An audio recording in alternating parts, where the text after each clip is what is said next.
Hey everybody, today I'm planting up two more container recipes that I had found on the Proven Winners website, one for sun, one for shade, and like last time, I'm not necessarily following all the rules. So the ones that I picked, the first one is called Laugh at Life, and this one is a little bit more monochromatic than some of the other ones that I chose. It's mostly all pinks, and I thought that's gonna be a really nice one. It has some plants that I like, and some substitutions that I like even more. So one of the big color blocks in that is a Supertunia called Supertunia, Royal Magenta. And so I don't have access to that one, but if I remember correctly, the color is very similar to like a Purple Wave Petunia, the original Purple Wave, or there's some other ones like we have, like this is the Purple Wave, let's see, which one is it? This one right here.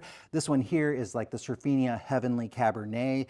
So this one's a little bit more dark than this one. This one's more that vibrant magenta.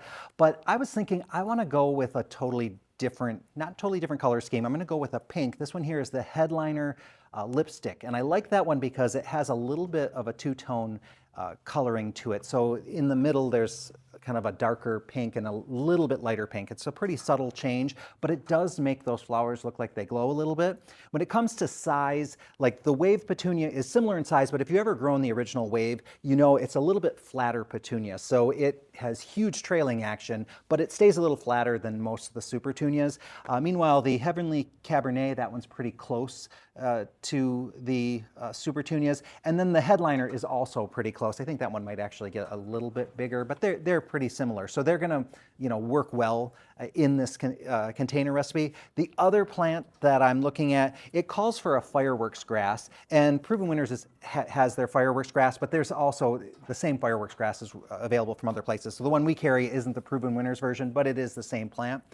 This one is still young. As it gets bigger, it starts showing more of its kind of pink and magenta stripes in the leaves of the plant, and then it has these beautiful fronds that come out. And its kind of origins come from this one here, which is called rubrum, and this one gets a much darker, more purpley red color as it gets bigger. It has nice dark plumes, and they call it, this one's a sport of this one, which means there was at some point a genetic mutation that someone noticed, and so then they grabbed this one, and so then they ended up with two very different color variations. I have noticed that the fireworks grass tends to be a little bit slower growing and a little bit smaller than the original rubrum.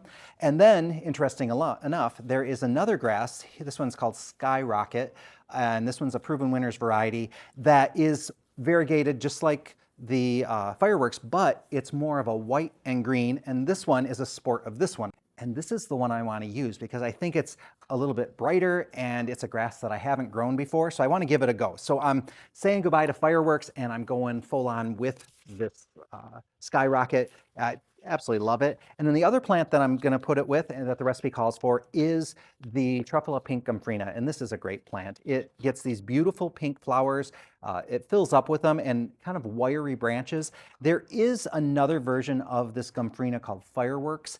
And if you saw them separately, you wouldn't be able to tell the difference, but when I saw them side by side, it does seem like the Truffula Pink is a little bit more compact, has a little bit more branching, so it's a little fuller, has just like a nicer shape to it. But if you had like the seeds for the Fireworks Gomphrena, because that one I think is available from seed, you could start those and use that, and I think it would work really well in this recipe too. So I'm gonna plant it up. They recommend a 14-inch pot. This is a 14-inch pot, but it's a nice deep one. So if I was planting up this recipe, I would not go less than a 14-inch. You could easily go to a 16-inch.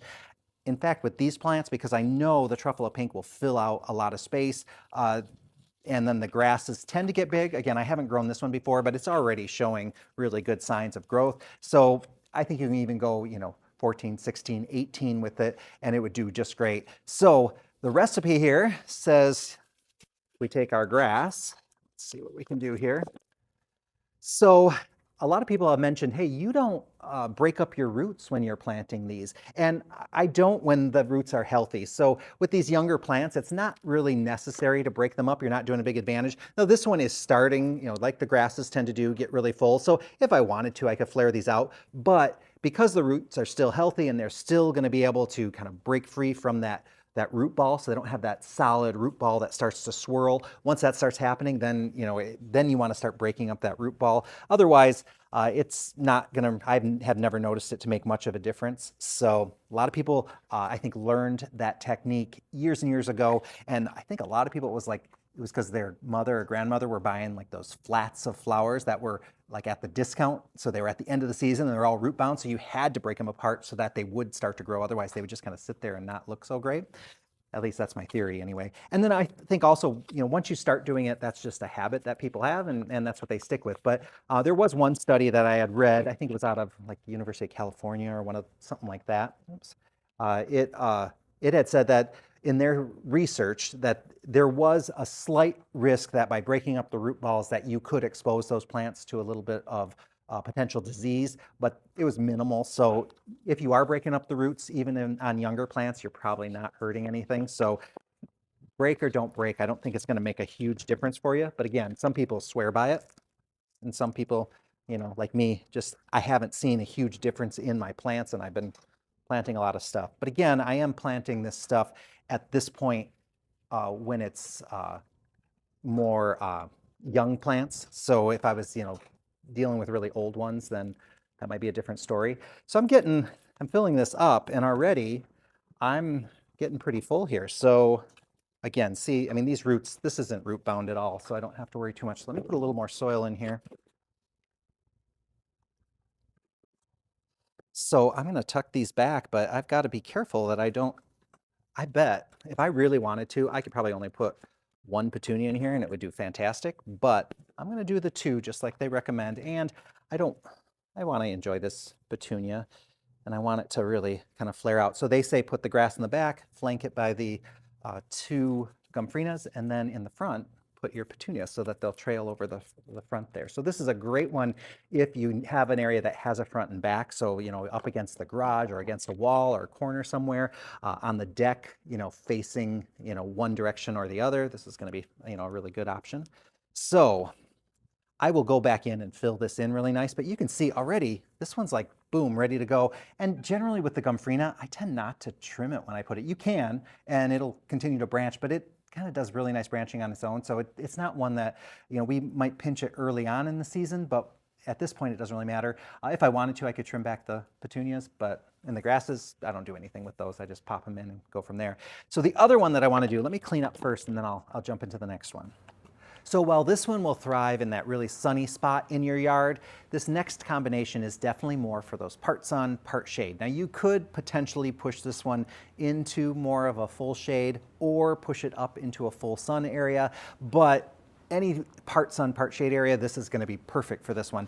They're calling this one Manhattan Center, and its big color show is coming from their Rocapoco Impatiens. They're a double impatient. They're really beautiful, but I don't have any of those right now. So I could swap out with some of the single impatiens. These are sun patients. They would look great in here. They get similar in size. They have that vibrant color, but I think I'm going to totally switch gears and go for another plant that I know will do really great in this environment.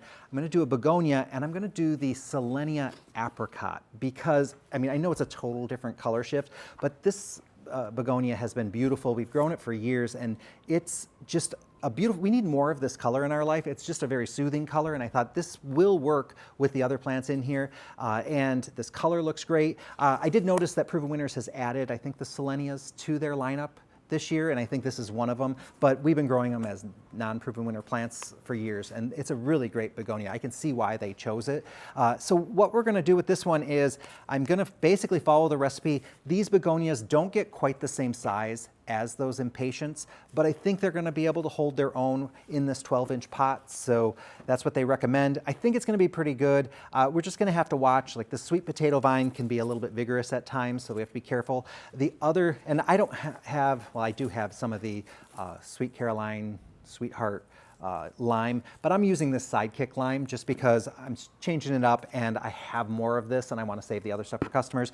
And then they also use the Proven Winners, I think it's the Color Blaze, is it Chocolate Drop Trailing Coleus, and that's a really beautiful coleus, and it will definitely, cascade over the pot. I don't have that one either, but I do have the Great Falls variety Niagara, and so very similar, doesn't quite have the little bit of variegation in the leaf, but they grow very similarly. The big difference, the Color Blaze is listed for full sun, full shade. This one, they list it more for, let's see, they're going to tell us it's part sun to shade. So it can do full shade and part sun. They don't recommend it for full shade, but definitely in all the Michigan trial gardens, I've seen them growing this in full sun. So in our area, this one can hold up to full sun. If you're in an area with maybe stronger sunlight, you might not be able to have this one in full sun. It might get a little crispy on you. So it will want more water if it's in full sun, but it should work out just fine. So basically, the recipe calls for us to put our sweet potato vine in the middle. The thinking is that that's going to just cascade out, and I'm putting it in a hanging basket. This one could go into like a porch pot or something like that, but it's a great one for a hanging basket, mainly because it has that trailing coleus and the sweet potato vines. So let's put this one in first, so that way we kind of get it all in.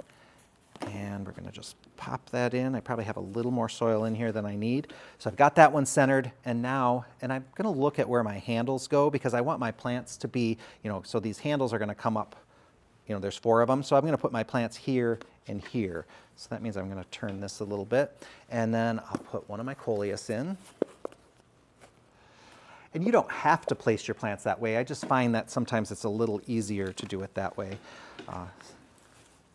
And then when I'm planting these, especially with like begonias and sometimes with coleus, sometimes they have a little twist to them. So I look at what direction that twist is going, because I want to make sure that it's going to grow kind of outward of the pot or in the direction that I want. So something to just keep in mind.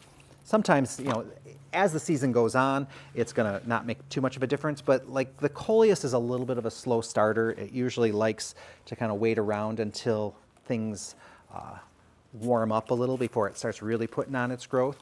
And when I've seen in the trial gardens the falls and the Proven Winners Color Blaze one, it does seem like the Color Blaze gets a little bit bigger, or maybe it gets bigger faster. I think the size on the tag is similar, but it does seem like the Color Blaze is slightly bigger, but they're gonna both look, either one's gonna look great in here, so I'm not too worried about that. And then pop this in there. Yeah, I mean, take a look at that. So we've got that lime in the middle. I think that's really nice. I could have gone with like the black sweet potato vine or the copper, but I think that contrast of the lime is going to look really good against this particular coleus. And then, I mean, when you're seeing these blossoms in here, another begonia that's similar in color, maybe a little bit paler, is like the Nicole Stone. That's a beautiful begonia as well. I also love putting this particular begonia with some of the more peach colored coleus. We have one called Main Street Sunset Boulevard, and putting this one with that, it's a really calming color combination. So I really like it. So hope you guys enjoyed this. You guys seem to like the last video where I did this planting and talked about some of the plants, and I'll try to get some more in. I am going to be traveling over the next couple weeks, so I'm going to try to get some videos out while I'm on the road, but it's going to be a little crazy, so I won't be able to get too much out there, but I am thinking of you guys. In the meantime, go ahead and watch the previous video or some of my other videos. I've got a bunch of them out there, lots of stuff for you to cover. So thank you guys for watching, and remember to comment, and I'd love to hear your opinion on this color combination. Am I kind of pushing it by switching so far from that kind of more magenta color into more of the peaches? Do you like it? Do you hate it? Go ahead, let me know. I can handle it.